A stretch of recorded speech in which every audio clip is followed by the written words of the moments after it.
Podemos começar? Sim. Amém. Bom, nós agradecemos a Deus por mais esse momento que nós passamos aqui na igreja. Nós sabemos que nós não podemos ainda estar com todos, mas algumas pessoas que estão aqui para levar a palavra de Deus aos lares, né? E hoje Deus falou poderosamente através dos hinos, né? Entoados da nossa irmã Daiane, a pregação do pastor Lucas, né? Pastor Lucas, filho de pastor, pastorzinho também, né? Aí tá os nossos irmãos aqui. E a minha primeira pergunta é pro Lucas, né? O Lucas, o jovem, valoroso, vai ter o primeiro bebê aí, que nasça com muita saúde, bênçãos de Deus. E eu queria saber de você, todo mundo sabe que o pastor Railson é conhecido, né? E como é essa relação de pai e filho, de pastor Railson com o filho Lucas? Primeiramente, a paz do Senhor, que o Jape, todos que respondem, eles têm mania de cruzar a perna, então eu vou cruzar a perna também, né, de uma forma bem culta. Respondendo a pergunta do vizinho, o meu relacionamento com meu pai, ele teve vários níveis. Em que sentido? Eu sendo músico, a cobrança do meu pai não era nem cobrança, o conselho dele é de eu ser diferente do que sempre teve. Em que sentido? Questão de unção. Então meu pai, a frase que ele sempre falou para mim é: Lucas, músico bom e cantor que canta bem tem a rodo, agora com unção são poucos. Agora, de um tempo para cá, depois que eu casei, aí o meu pai ele tem me cobrado mais numa questão ministerial, porque eu estou num processo de formação ministerial, então eu estou bem no início mesmo. Assim como minha filha está nascendo, eu estou nascendo para tudo isso. Então, só que meu pai tem sido muito duro comigo, aí ele é mais duro comigo, no bom sentido, porque foi a forma que ele aprendeu, né? Então meu pai, ele cresceu ministerialmente na Bahia, então na década de 80, 70, então a formação dele é bem rígida, então ele passa a ser rígido comigo, mas eu tenho a maior admiração do meu pai e é por isso que eu estou tanto do lado dele. Porque eu acho que essa questão cristã, se não tem alguém para me cobrar e me impulsionar a ser melhor, eu não vou conseguir nunca ser aquilo que Deus sempre falou que eu seria, né? Então, eu sou muito grato a Deus pelo pai que eu tenho, essa cobrança que ele tem, ainda mais por ele ser conhecido, eu tenho a responsabilidade maior ainda, porque quando eu estou em algum lugar, não é só o Lucas, né? É o filho do pastor Railson, é o Railcinho, então são todos esse peso que eu tenho de carregar, então eu preciso zelar ao máximo o nome dele. Bom, eu vou fazer uma pergunta para a irmã Daiane. Eu já conheço um pouco da história da irmã, eu já estive numa vigília que a irmã estava ministrando, né, e fala um pouco do testemunho, e é um testemunho muito forte, né? E ver a senhora ministrando aqui, é claro, dá para sentir muito forte a presença de Deus, né? E em relação ao ministério, quando foi que a irmã descobriu, quando foi que a irmã falou assim, não, agora eu não posso, eu tenho que parar minha vida e viver só para a obra do Senhor? Qual foi o start? O que precisou acontecer para isso iniciar, né?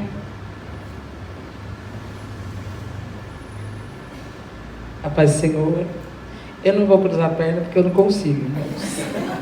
Amém? Demos glória a Deus por isso, né? Mas tá bom.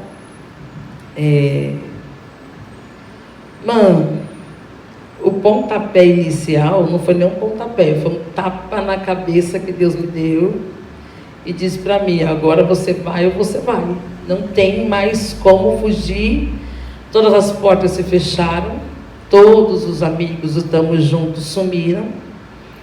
Eu passei 3 dias na rua com 3 crianças. Pouquíssimas pessoas sabem disso. Mas eu passei 3 dias carregando uma mala, 3 crianças dormindo em cima de um papelão. E eu disse para Deus, eu não tenho mais o que fazer. E o inimigo naquele momento, ele disse assim para mim, olha, cadê todo mundo? Cadê o teu Deus? Cadê o povo da tua igreja? Cadê todo mundo que dizia que gostava de você quando você ia para os lugares enchiam? E aonde que está todo mundo agora? E naquele momento eu fiz uma oração e disse para Deus: eu não tenho mais como fugir disso. Eu estou aqui, faz o que o Senhor quiser da minha vida. E nisso Deus abriu a porta na casa de uma irmã, e aí as coisas começaram a entrar aonde Deus queria que elas estivessem. Eu sei que eu tenho muita coisa para fazer, muita coisa. Eu tenho que me apresentar como obreira aprovada, porque Deus, ele é muito bom em toda a sua grandeza. Quem conhece as coisas que eu e os meus filhos já passamos, as coisas que Deus já fez por nós, sabe que tudo que eu faço para Deus hoje ainda é muito pouco, em agradecimento ao que Ele fez na minha vida. Então, é uma pergunta difícil. Eu estou tentando lembrar bastante, mas a mente já não dá mais, não, irmã. Mas o ponto crucial foi esse. Deus, ele disse: agora não tem mais. Eu fugi até onde eu pude fugir. Sabe quando você diz assim: não, mas eu não quero fazer isso. Deus fala: mas do jeito que você quer. A gente tem que ter a nítida noção de que quem coloca a mão no arado não tem mais opção de voltar atrás. Tem crente que quer apertar o botão de replay, mas não tem condições. Amém? Paz do Senhor, meus irmãos. Glória a Deus por esse momento. Eu já quero também estar fazendo a pergunta para a nossa irmã Daiane, já pegando a linha de raciocínio da nossa irmã Ítala, porque nós sabemos que estamos falando do Evangelho, né, irmã? Estou numa pergunta do Evangelho, né? E eu queria saber, irmã, de tudo isso que você passou, dessas lutas, dificuldades, maturidade, teve um certo momento que Deus falou assim: irmão, eu preciso de uma renúncia sua, precisou renunciar a algo que você sentiu de Deus, às vezes eu preciso largar disso para isso acontecer. Diga aí, minha irmã. Vamos, muita gente vai poder falar assim, mas Deus, ele não pede tal algo para você. Tudo que te atrapalha de ficar na presença de Deus, tudo que te atrapalha, seja material, físico, ou seja alguém da tua família que te atrapalhe. Eu tive que fazer uma renúncia muito, muito, muito grande, que me dói. Quem tem acompanhado as coisas que eu tenho passado sabe, mas eu tive que renunciar a isso para não morrer espiritualmente, porque Deus, ele dizia para mim sempre dizendo para mim: olha, eu tenho coisas maiores para a tua vida, eu tenho lugares maiores para te levar, eu tenho coisas maiores para fazer sobre a tua história. E a gente às vezes fica na zona de conforto e diz assim para Deus: aqui tá bom, mas aqui tá legal, então deixa aqui mesmo, eu não estou incomodando ninguém. E Deus está dizendo para você assim: olha, eu quero que você mergulhe mais fundo. E sempre tem alguma coisa que te atrapalha de mergulhar mais fundo, né? Não. Uma vez um acontecimento muito forte, irmãos. Os meus filhos eram todos pequenininhos e estava um tempo muito frio. E eu dizia assim: eu não vou para o culto hoje porque não dá. Eu não vou para o culto hoje porque... Aí um dia eu disse assim: eu não vou para o culto hoje porque meus filhos estão dormindo, são todos pequenos. E eles me atrapalham de subir para a igreja. Eu tinha que colocar os 3 no carrinho, eu colocava um na frente, outro no meio, e a menina em pé assim, e jogava um pano na cabeça deles e falava: vamos embora, vamos para a igreja. E nesse dia eu disse que eu não ia para o culto. Aí Deus, eu estava na cozinha, Deus falou assim: entra no quarto. Estavam os 3 dormindo na minha cama, e isso é muito forte. Deus falou assim para mim: escolhe um dos 3. Eu falei: escolher um dos 3? Ele falou: escolhe um dos 3. Eu falei: para quê, Deus? Ele falou: porque se um dos 3 te atrapalha de fazer a minha vontade, eu arranco um deles da tua vida hoje. Nada que te atrapalhe a fazer a vontade de Deus, nada que você diga assim: fulano de tal me atrapalha, Deus vai arrancar do teu caminho. O meu carro me atrapalha de fazer a obra, Deus arranca o teu carro de você. A minha casa me atrapalha de fazer a vontade de Deus, Deus vai tirar a tua casa. Tudo que te atrapalha de estar no centro da vontade de Deus, Ele arranca da tua vida. E renunciar não é fácil. Renúncia requer muito choro. Choro, você gritar e falar: Deus, eu não queria renunciar, mas eu sei que Deus tem o melhor para mim. Mas é difícil. É que tem uma criança, você fala assim: toma esse brinquedo. Aí fala: não, mas eu queria o outro. Não, o outro não te serve mais. O outro vai te machucar. Mas toma esse aqui, que esse aqui é melhor para você, é próprio para a sua idade, é próprio para a sua vida. Você vai ficar melhor, vai ser mais feliz com esse brinquedo. Não, mas eu queria o outro. É sempre assim, a gente sempre quer o que Deus diz assim: não é para você. A gente sempre quer colocar a mão onde Deus diz: não é para você colocar a mão. Mas assim, se você tiver que renunciar a alguma coisa na tua vida, renuncie. Mesmo que doa, mesmo que a tua carne grite, sabe, que a tua alma seja dilacerada, renuncie, porque Deus tem coisa muito maior para a tua história. Amém? Pode. Aproveitando a presença da irmã Daiane mais uma vez, eu queria fazer uma pergunta em relação ao louvor. Que tipo de louvor você acredita que deve ser usado para a gente poder adorar a Deus em meio a esse mundo que a gente vê tantos tipos de músicas sendo feitos, sabendo que algumas não servem?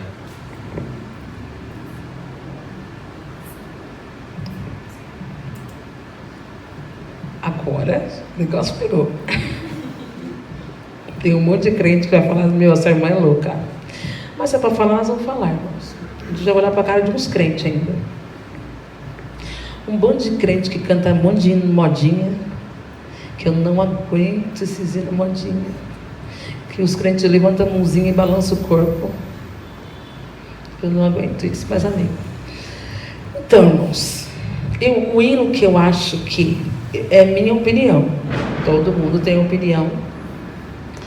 O hino que eu acho que é o apropriado é o hino que não fale de você, é o hino que fale sobre o céu, sobre Deus, sobre Jesus, sobre o Espírito Santo. Porque tem um monte de hino egocêntrico. Tem um hino que tem uns hinos aí que você, se você ouvir a letra dele, você está ouvindo que o crente está dando ordem para Deus, que ele quer ser abençoado, que ele precisa, que Deus ele tem que fazer na hora que ele quer. Tem uns hinos que eu não sei como eles são entoados. Tem uns hinos que agem com total falta de respeito à Trindade. Tem uns hinos que falam somente do ego do homem, sobre si próprios. Porque olha como eu estou, o Senhor não vê a minha situação, Deus vê tudo, Deus sabe tudo. E são pessoas que acham que fazer uma melodia bonitinha vai comover o coração de muita gente que não para escutar o que está cantando. Tem um monte de gente cantando um monte de asneira, perdão pela palavra, asneira dentro da igreja. Um monte de gente cantando coisa que nem imagina, coisa que só exalta a si próprio e está achando que está adorando a Deus. O problema é que o louvor é uma oração. Só que o povo não vê por esse lado. O povo vê que, é bonitinho, eu gostei da melodia, olha o toque desse hino, ele fala profundo no meu coração. E o povo se esquece que nem tudo é Espírito Santo. Tem hinos que foram feitos sobre efeito de drogas. Tem hinos que foram feitos em balada. Nada contra, irmãos. Mas você precisa analisar o que você está adorando. Você acha que está adorando, mas por trás daquilo tem toda uma história. Se o hino não tem contexto bíblico, não adianta você achar porque é bonitinho, você tem que adorar a Deus. Não existe isso. Eu passei um período da minha vida muito difícil, que eu estava cantando aquele hino. Eu aceito, Senhor, pode me testar, eu não vou reclamar. Deus falou, eu vou testar você, peraí, tá doendo aqui, eu não vou recuar, meu irmão. Aí você canta, sou o vaso, és oleiro, eu não mando em mim mesmo, retira tudo que sobrar de mim, quebra. Eu falei, não quebra eu não, Jesus, não quebra não, já estou esmiuçado em migalha, eu não vou quebrar, não canto mais, irmãos. um canto. Pai do Senhor a todos. Eu queria cumprimentar os jovens do Coral Cojap, a todos que estão em casa, a todos que vão assistir o Making Off. Queria falar para vocês ajudar nós nessa divulgação do Evangelho. Hoje tivemos um culto poderoso. A nossa irmã Daiane cantou, nosso pastor Lucas pregou hoje. A palavra foi poderosa. Nós que estávamos aqui estávamos sentindo muita presença de Deus. A minha pergunta vai para a Gislaine e para o nosso amigo Lucas. O Lucas, eu conheço ele há algum tempo, não tinha tanta proximidade como tenho hoje, mas eu vi uma evolução muito grande na vida ministerial dele, na vida dele. Isso se determina em relação ao que? Hoje, teu bigode traz uma cara mais séria. Esse bigode trouxe responsabilidade. Estou brincando. Em relação também ao país que a irmã falou, que eu creio que você vai pregar em todas as nações. Nós vemos que isso aí é um propósito de Deus na sua vida. Você tem chamado e a responsabilidade que é ser filho do Railson. É uma história muito grande com muitas famílias e nós sabemos que seu pai foi uma pessoa que andou bastante pregando o Evangelho. Então, primeiramente, o meu bigode foi inspirado no meu pai, né? Minha vida mudou depois do bigode, eu até casei depois do bigode. Minha vida mudou. Mas brincadeiras à parte, sim, eu passei por uma situação muito complicada, né? Eu fiz uma cirurgia, eu tive um problema intestinal, acabei perdendo 16 quilos, né? E aí eu fiz essa cirurgia, e nessa cirurgia que eu fiz, eu fiquei, acho que uns 3 a 4 meses em casa. Eu não podia sair nem nada, assim, eu fiquei num momento bem delicado, assim. Quem cuidou de mim, assim, foi meu pai e minha mãe, né? E essa fase que eu vivi quando eu tive esse momento, foi um start, assim, pra minha vida, sabe? Eu percebi que, como a irmã Daiane aqui estava falando, obedecer é muito melhor do que você querer seguir o seu próprio caminho, né? Eu sempre fui um cara muito sonhador, né? Mas eu acabei esquecendo que o que importa não é o meu sonho, né? Mas sim aquilo que Deus sempre teve para mim. Então, minha vida mudou depois desse momento. E aí eu comecei a dar muito valor mesmo ao meu pai, assim, né? Meu pai, ele vocês conhecem meu pai, ele é bem duro, né? Meu pai é preto no branco mesmo, assim. Ele é sim, não. E comigo não é diferente, comigo é até mais rígido. E isso, por um certo momento, acabou me distanciando um pouco do meu pai, né? Por questão de querer estar com ele ministerialmente, não de relacionamento com ele. Mas eu vi que, eu tinha o melhor professor do mundo para aprender, né? E ter o maior privilégio de poder chamar ele de pai. Então, quando eu decidi isso daí, minha vida mudou. Minha vida caminhou, assim. E aí, para melhorar ainda, eu casei. E a Michelle, não tem pessoa melhor para estar comigo do que ela. Ela me completa, assim, totalmente. Deu start, assim, na minha vida mesmo. Ela deu um start, assim, na minha vida. E agora, então, com a nossa filha aí, que a responsabilidade aumenta mais ainda. Mas eu falo uma coisa pra você, eu tô vivendo, assim, meu sonho, assim, de vida mesmo. Meu sonho hoje eu vivo, assim, até o próprio padroeira mesmo. No começo eu fiquei bem, assim, de vir pro padroeira, porque eu não conhecia muito vocês aqui, né? Mas vocês me receberam tão bem, hoje mesmo eu preguei aqui. Nós somos muito legais. E são mesmo. E me receberam muito bem mesmo. Foi um lado positivo demais para a quarentena. O momento da quarentena eu me aproximei muito de vocês e foi muito bom. Hoje eu preguei e eu posso falar que eu preguei como tivesse, eu preguei em casa, preguei à vontade. Então, tudo isso eu tenho sido muito grato a Deus por toda essa evolução que Ele tem me presenteado. Né? Gislaine agora, minha amiga, esposa do meu amigo Peterson. Em relação a essa pandemia, que é um assunto bem atual, eu gosto de perguntar a todos, o que você está vendo de diferente em relação à família e à igreja? Que eu creio que depois dessa pandemia, famílias vão mudar o seu conceito, igreja vai mudar o conceito de estar na igreja. Hoje eu não vou porque eu vou fazer alguma coisa. o valor que vai ser em relação à família e à igreja. O que você tem a falar sobre isso? É o seu esposo também. Quanto à família, eu acho que, como isso nunca aconteceu, né? Eu trabalho em escola e eu costumo passar a parte do dia com as crianças, e eu vejo em que as crianças ficam mais tempo com a gente, professor, ao invés de ficar em casa com os pais. Eu vejo que isso para a família é muito importante, porque todo momento que o pai tem que ver o crescimento da criança, o aprendizado, ela está na escola com outra pessoa. Tanto para a família se unir mais.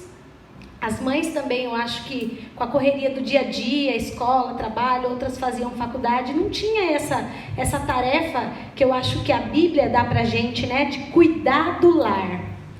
Então isso tem sido, a gente tem um lado ruim? Tem, mas tem um lado bom de tudo isso, pelo menos eu acho. Tem um lado bom em que a família está se unindo mais. E quanto à igreja, quantos querem ter a oportunidade, como o Lucas já falou, de estar aqui e não podem, né? A gente vê, principalmente, eu participo do círculo de oração, eu estou lá no grupo das irmãs, eu vejo quantas irmãs sofrem por estar no grupo de risco, não poder estar aqui. Então, está sendo muito mais valorizado. Talvez a gente tenha realmente um grande avivamento quando tudo isso acabar. Bom, a minha pergunta também vai para a irmã Gislaine e para o marido dela, né, para o Peterson. A Bíblia fala para os jovens, né? Eu queria, na verdade, que vocês dessem um conselho para os jovens. A Bíblia fala, jovens, fujam das paixões da mocidade, né? E vocês, como homem e mulher de Deus, né, que viveram tudo isso e hoje em dia estão fazendo a vontade do Senhor, hoje em dia estão aqui na igreja fazendo, sabe, a obra do Senhor, eu queria um conselho para os jovens, porque muitos jovens vão estar assistindo, né? E nesse momento de pandemia, nesse momento que está todo mundo em casa, muitas pessoas às vezes se perdem um pouco, né? Entre as coisas do mundo e as coisas de Deus, né? Porque às vezes as coisas do mundo nos atraem mais. E aí eu queria ver de vocês um conselho para os jovens, o que vocês podem estar falando para os jovens, para a juventude. Olha, eu não sou a melhor pessoa para dar esse conselho, né? Até porque alguns já conhecem o meu testemunho. Eu frequentava a mocidade e por um tempo eu quis me afastar. E foi quando eu conheci o Peterson, quando eu me afastei. E eu não esperei no Senhor. Não que ele não fosse o meu preparado, mas aquele não era o momento. Então teve um preço a pagar.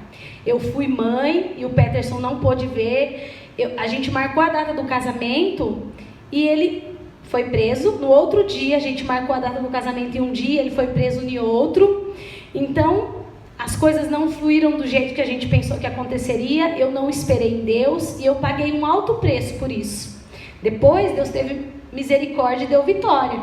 Mas foi uma longa trajetória. E eu engravidei, eu fui mãe do Lucas, o Peterson não viu ele nascer, eu fui mãe sozinha. Foi um momento muito difícil. Então, o conselho que eu deixo para os jovens é esperar no Senhor.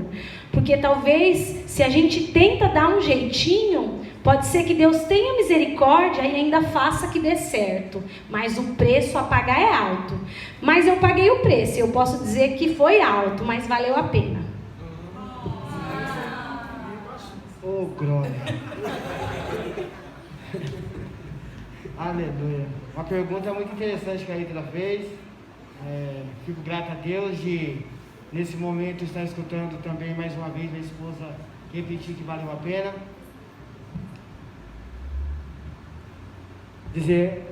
Ouvir a minha esposa dizer que valeu a pena, né?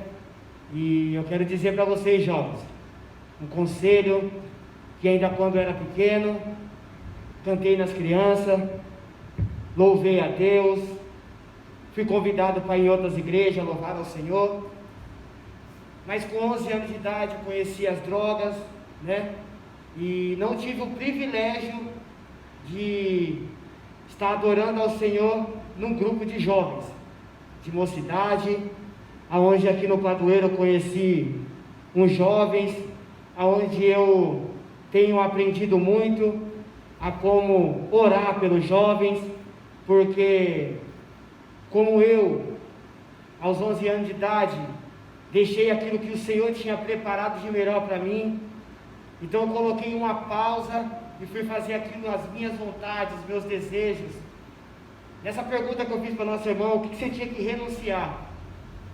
Então eu tive que renunciar aos prazeres da carne, à ostentação do mundo, que não vale a pena. Então a dica que eu deixo para vocês, jovens: respeite o pai e a sua mãe. O seu pai e a sua mãe pode ser quem você pensa que é, mas uma coisa tem que prevalecer: o respeito do seu pai e da sua mãe. A Bíblia diz que a gente tem que honrar o pai e a mãe. A Bíblia não diz: o meu pai é um traficante, eu não posso honrar ele. Não, a Bíblia diz assim: eu tenho que honrar o meu pai e a minha mãe. Esse foi o ponto essencial que Jesus nos ensinou.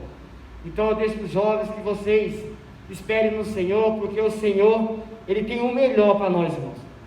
E eu passei por tudo aquilo porque Jesus olhou para mim e falou: você quer fazer o que você quer, então faz o que você quer. Mas chegou um certo momento que eu estava lá no alto e Jesus me jogou lá embaixo, para mim ter que reconhecer que só Jesus pode todas as coisas. Então, como eu costumo falar, irmão, que Jesus é bom, né? Ele é fiel. A minha esposa, eu não tive o privilégio que você vai ter hoje, Lucas, de a sua filha nascer e você ver os primeiros passos dela, porque eu estava privado em uma penitenciária. Mas lá dentro Jesus falava comigo que Jesus ia mudar a minha história. Eu quero dizer para você, jovens, assim como Jesus, Ele fez algo extraordinário na minha vida, Jesus, Ele tem preparado o melhor para vocês. Que vocês fiquem essa palavra: espera no Senhor, tudo tem um tempo determinado, senão não estava escrito na Bíblia. Eclesiastes 3 vai dizer: tudo tem um tempo determinado debaixo do céu. O tempo de você ser pai, Lucas, está chegando, mas teve um processo. Você teve que fazer 1 ano, 2 anos, então você teve que passar um processo. A minha esposa passou pelo processo, cantava nos jovens, mas decidiu olhar lá fora. Então vocês, jovens, não olhem lá fora. É aqui na casa do Senhor que Ele tem preparado o melhor para vocês. Deus abençoe, meus irmãos.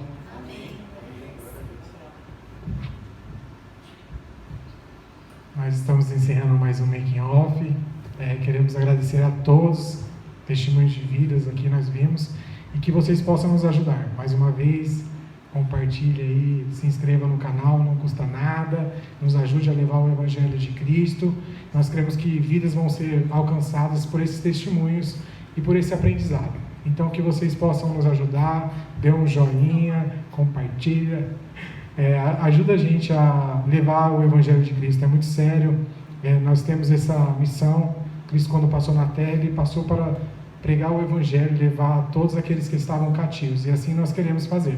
Nós temos uma limitação da igreja, mas a internet nos dá um alcance muito grande, que vocês possam nos ajudar a levar o Evangelho de Cristo. E assim nós agradecemos a todos, mandamos um abraço especial para o Coral Cojap. Amanhã vocês vão estar aqui conosco. Se não passar o making off, amanhã, você já sabe. Agradeço a todos. Amém.